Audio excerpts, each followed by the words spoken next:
안녕하세요. 까치살모입니다. 얼마 전에 폴란드에서 FA50 도입에 대해 감사를 하겠다는 기사가 나왔죠.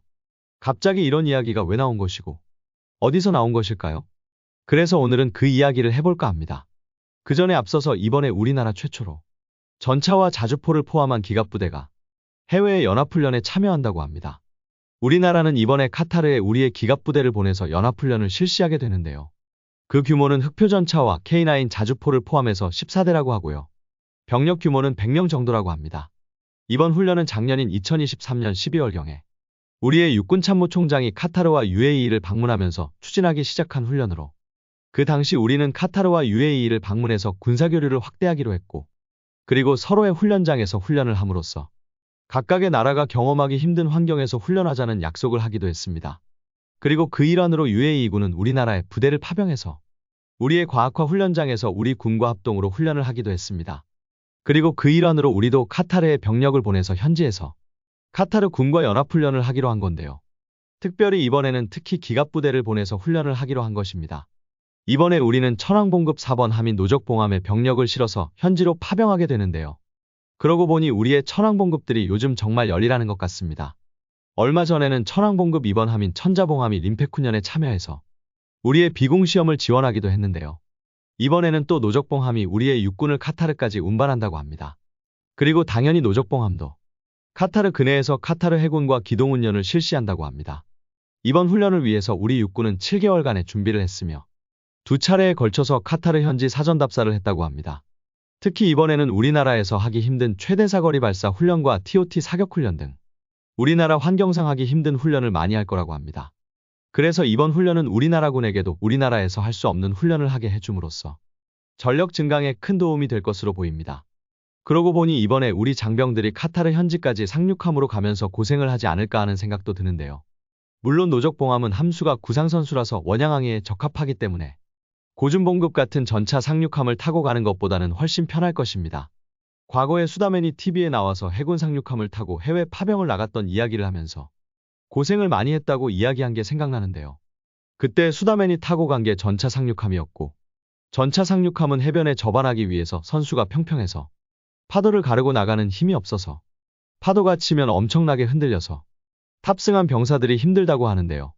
노적봉함은 함수에 구상선수가 달린 일반 선박과 같은 구조이기 때문에 그래서 우리 장병들이 과거 전차 상륙함을 타고 갈 때보다는 고생을 덜 하지 않을까 합니다. 아무튼 이번 훈련은 우리나라와 완전히 상반된 환경에서 우리 군의 기갑부대가 훈련해 봄으로써 우리 군의 전력 증강에도 큰 도움이 될 거라는 생각이 들고요. 그럼 이 이야기는 이만하고요. 그러면 다시 폴란드 문제로 돌아와서, 여러분도 알겠지만 얼마 전에 폴란드의 국방부 차관이 폴란드 의회에 가서 FA50 도입은 문제가 많으며 그렇기 때문에 FA50 구매 절차에 대한 감사를 실시할 거라고 이야기했습니다. 그러면서 FA50은 아무런 무장도 없는 깡통 전투기라는 이야기를 하기도 했죠. 물론 그에 대해서 폴란드 공군과 군비청은 아주 강하게 반발을 하게 되는데요. 폴란드 군비청은 우리는 한국으로부터 FA50을 구매할 때 무장이 빠진 기체만 구매했으며 이런 방식의 계약은 흔하다고 주장을 합니다. 그리고 그렇게 따지자면 폴란드가 미국으로부터 구매한 F-35도 기체만 구매하기로 했기 때문에 폴란드 국방차관의 주장대로라면 F-35도 깡통이라고 이야기를 합니다. 이런 경우 보통 기체만 구매를 하고 무장은 별도로 구매하는 방식으로 사업을 하는 것이기 때문에 아무 문제가 없는데 폴란드의 현 정부가 정치적 목적을 가지고 트집을 잡고 있다는 거죠. 그러면서 현 정부는 전 정부가 추진했던 사업을 어떻게든 깎아내리고 싶은데 차마 미국은 건들지 못하기 때문에 미국으로부터 도입한 F-35에 대해서는 말을 하지 못하고 만만한 대한민국의 FA-50을 트집 잡는 거라고 주장을 하게 됩니다. 그런데 여기서 한 가지. 그러면 과연 이 말이 사실일까요? 이 말대로 이번 폴란드 현 정부의 주장은 완전히 정치적인 목적일 뿐이고 우리의 FA-50은 아무런 문제가 없는 것일까요? 아니요. 솔직히 FA-50은 실제로도 문제가 있고 그래서 폴란드 현지에서는 FA-50 도입을 중단하고 F-16을 도입하자는 이야기도 나오고 있다고 합니다. 그럼 현재 우리 FA-50의 문제점은 무엇일까요? 그건 실제로 우리 FA-50에는 현재 탑재할 수 있는 무장이 거의 없는 게 사실입니다. 이게 무슨 소리냐? 우리 FA-50에는 공대공 무장으로 사이드와인더도 탑재되어 있고 그리고 대지공격 무기로는 매버릭 미사일의 JDAM의 KGGB와 12U-105 확산탄도 있다고 주장을 할 것입니다. 네, 우선은 우리 군에서는 FA-50에 이런 무장을 통합해서 운용하고 있는 게 사실입니다. 그런데 문제는 이 무장들 대부분이 지금은 단종되어 있다는 것입니다. 당장 현재 우리 군이 운용하고 있는 FA-50과 현재 폴란드에서 운용하고 있는 FA-50GP의 통합된 사이드와인더는 AIM-9LL명입니다. 그리고 이 LL명은 지금은 단종된 미사일입니다. 그리고 실질적으로 FA-50의 주력 무장이라고 할 수 있는 매버릭 공대지 미사일과 12U-105도 지금은 단종된 무장입니다. 그나마 지금 단종되지 않은 무장은 JDAM과 KGGB 뿐입니다. 결론은 GPS 폭탄 말고는 FA-50용 무장은 전부 단종된 것입니다. 물론 우리나라 군대는 이 무장들이 단종되었다고 해도 상당한 수량을 이미 보유 중이고 우리 스스로가 창정비까지 가능하기 때문에 우리나라에서는 별로 문제가 되지 않습니다. 그런데 문제는 우리의 FA-50을 새로 구매하는 국가는 어떨까요? 결론은 우리의 FA-50을 새로 구매하는 국가들에게는 상당히 심각한 문제일 수밖에는 없는 게 사실입니다. 물론 그래서 폴란드는 지금 FA-50의 사이드와인더 X형을 통합하고 있고 이미 단종된 매버릭 대신에 우리의 한국형 브림스톤이 앞으로는 쓰이게 될 겁니다. 그런데 이걸로 괜찮은 걸까요? 당장 폴란드는 이렇다 치더라도 앞으로 우리나라로부터 FA-50을 구매하는 국가들은 어떻게 해야 할까요? 당장 사이드와인더 X형도 미국이 폴란드의 통합을 허락한 거지 다른 나라들에게도 통합을 허락한 것이 아니고 결론은 만일 다른 나라들이 미국으로부터 사이드와인더 X형의 구매를 허락받는다고 해도 이건 또 폴란드에 별도로 통합에 들어간 개발비를 일부 지급해야지 통합이 가능한 문제입니다.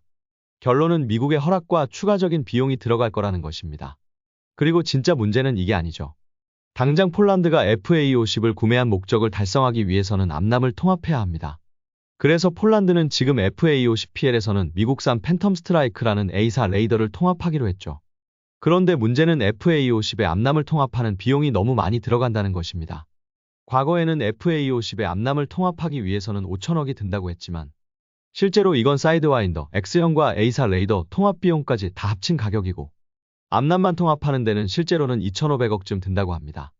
문제는 솔직히 이게 과거 폴란드 정부라면 문제가 없었겠지만 현 폴란드 정부 입장에서는 이 비용을 지급하고 우리 FA-50의 암람을 통합해서까지 도입할 이유가 있냐는 이야기가 나오는 겁니다. 결론은 너무 통합 비용이 비싸다는 거죠. 최근에 들어보니까 미국의 폴란드에 대한 암람 통합은 거의 허가가 떨어진 것 같습니다. 문제는 지금 현 정부가 비용이 많이 들어서 결정을 미루고 있다는 점입니다. 그래서 현재 FA-50이 무장이 없는 깡통이라는 이야기가 나오는 것이고 이게 실제로 어느 정도 사실이기도 하다는 점입니다. 그럼 이 문제를 해결할 방법은 없느냐라고 했을 때 당연히 있습니다. 당장 우리나라도 앞으로 FA-50을 개량할 생각이고 우리나라는 아직 중거리 공대공 미사일의 통합은 확실하게 결정을 하지 못하고 있지만 나머지 새로운 무장들은 앞으로 우리나라도 FA-50에 통합을 해야 합니다. 당장 LJ담이라던가 SDB 같은 신형 무장을 앞으로 우리도 FA-50에 통합할 가능성이 높습니다. 그리고 솔직히 한국형 브림스톤은 기밀무장이라서 제가 정확히 아는 건 아닌데요. 듣기로는 이미 한국형 브림스톤은 해외 수출까지 했다고 하는데 그래서 저는 이게 폴란드라고 생각을 했었는데요. 이번에 우리 FA-50에 대한 이야기가 나오면서도 이 이야기가 나오지 않고 있어서 이 부분은 어떻게 되는지를 모르겠습니다.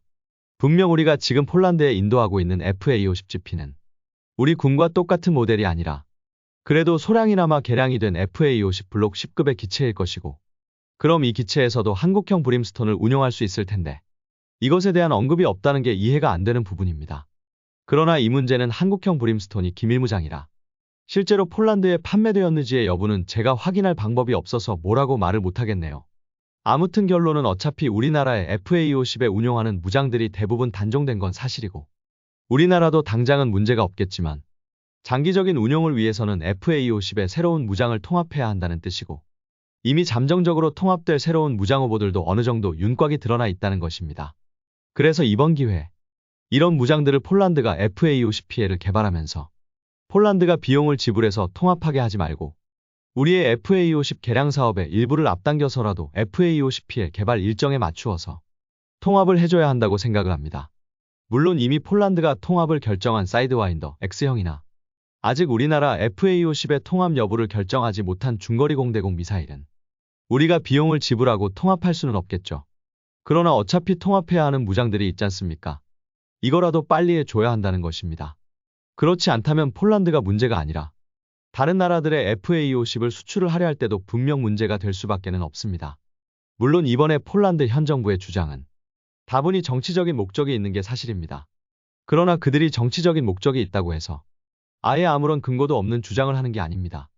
그렇기에 우리도 폴란드의 새로운 정부의 보조를 맞추어야 한다고 생각을 하고, 솔직히 우리는 그런 의미에서 아무런 필요도 없는 폴란드산 무인기도 구매하려 하고 있지 않습니까? 그리고 앞으로도 우리는 더 많은 무기를 폴란드에서 구매해야 하는 실정이기도 합니다.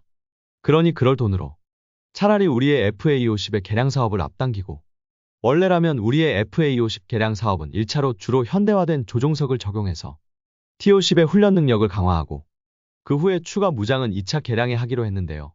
차라리 추가 무장 장착을 좀 더 서둘러야 할 것입니다. 그러나 분명한 건 이런 내용들은 이미 폴란드에서도 알고 있었던 사실이고, 이걸 알고도 폴란드는 우리와 계약을 했던 겁니다. 그리고 무엇보다도 폴란드의 전 정권이 우리의 무기를 도입하기로 했다기보다도 결론은 우리나라 무기를, 그리고 FA50을 구매하기로 결정한 건 실질적으로 폴란드의 군비청입니다. 한마디로 폴란드군이 빠른 재무장이 필요하다는 건 정치권에서 결정을 한 거지만, 그걸 실현하는 건 정치권이 아니라 폴란드의 군비청인 것입니다. 그래서 우리의 FA50의 도입을 결정한 건 폴란드의 전 정권이 정치적인 목적이나 뇌물 수수 등의 목적으로 결정한 것이 아닌 폴란드가 필요해서 결정을 한 것입니다. 그리고 지금에 와서 폴란드 내 일부 주장처럼 폴란드가 우리의 FA50의 도입을 취소하고 F-16을 구매한다면 과연 폴란드가 언제 F-16을 받을 수 있을까요? 지금 현재 F-16은 주문이 폭주를 해서 앞으로 상당 기간 동안 생산할 물량에 대한 발주가 이미 끝난 상태입니다. 그러니 지금에 와서 폴란드가 F-16을 구매하겠다고 해도 현실적으로 2030년 전에는 폴란드가 F-16을 수령하는 건 불가능할 것입니다. 결론은 폴란드가 FA-50을 도입하기로 결정을 내린 건 서방권 전투기 중에서 우리의 FA-50이 가장 빨리 받아볼 수 있기 때문이지 않습니까? 그래서 물론 우리의 FA-50에 전혀 문제가 없다고 이야기를 할 수는 없겠으나, 분명한 건 이건 이미 다들 알던 사실이고, 그래서 폴란드에서도 사이드와인더 X나 암남통합 등을 추진하면서 진행한 사업입니다.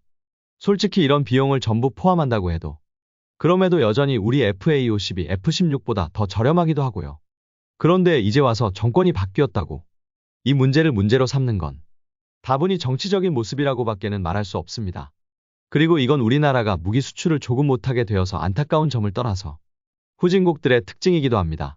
정권이 바뀌면 새로운 정권은 기존 정권이 하던 정책을 전부 갈아엎고 새로운 정책을 입안하는 건 전형적인 후진국들의 모습입니다.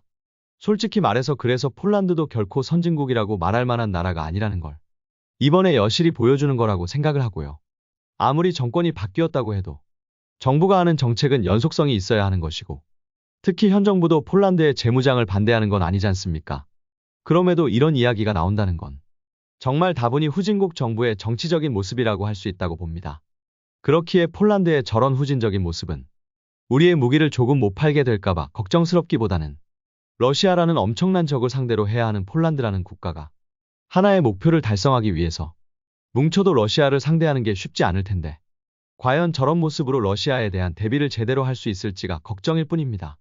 이러다가는 과거 2차 대전 때의 모습을 다시 반복하게 되는 것 아닌지 안타깝다는 생각이 들 뿐입니다.